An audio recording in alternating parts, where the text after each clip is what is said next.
لیکن نقل کفر کفر نباشد. سنو، یہ تبلیغی جماعت کے سرکردہ لوگ ہیں، کہتے ہیں کہ لیکن محمد الرسول اللہ کی جگہ حضور کا نام لیتا ہوں. اتنے میں دل کے اندر خیال پیدا ہوا کہ تجھ سے غلطی ہوئی کلمہ شریف کے پڑھنے میں، اس کو صحیح پڑھنا چاہیے. اس خیال سے دوبارہ کلمہ شریف پڑھتا ہوں.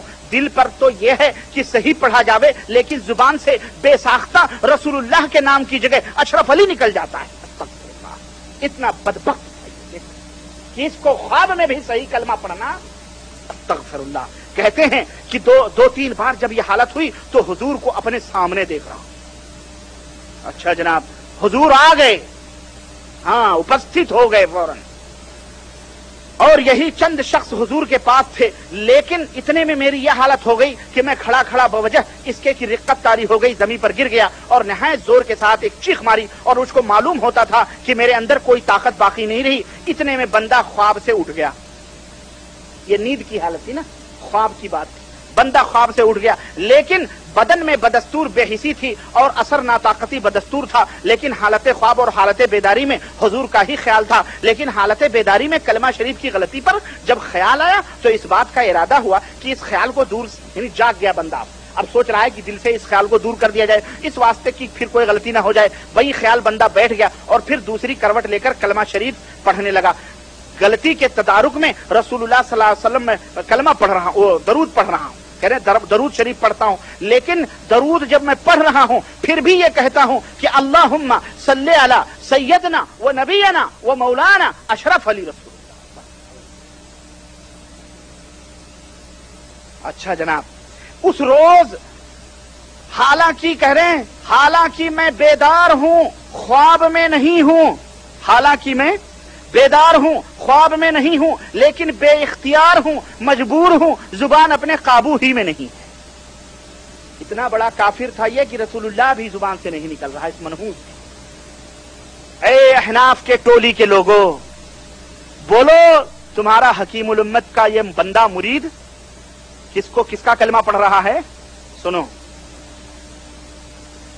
اسی روز ایسا خیال، اس روز ایسا ہی کچھ خیال رہا تو دوسرے روز بیداری میں رقت رہی، خوب رویا. اور اس کے بعد کہتے ہیں کہ حضور کے ساتھ باعث محبت میں کہاں تک عرض کروں. یہ خط لکھ کر کے اس نے بھیجا تو اس کا جواب کیا ہونا چاہیے؟ بولو، ایک مرشد کو کیا جواب دینا چاہیے؟ اس کو توبہ کروانا چاہیے، استغفار کروانا چاہیے. توبہ کر، استغفار کر.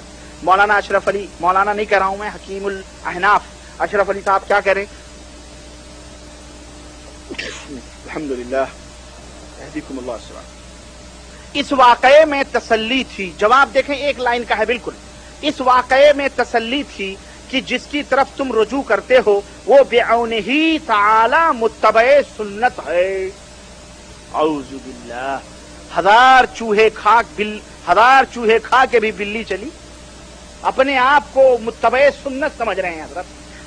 24 شوال سن 1335 ہجری کا یہ واقعہ ہے. اور جناب علی، یہ کتاب میرے پاس موجود ہے اور جدے کے ایک بھائی نے بہت سفارش کی تھی اس کتاب کو لے کے آنا، وہ میں لے کے آیا ہوں، لے لینا بعد میں. آگے چلتے ہیں.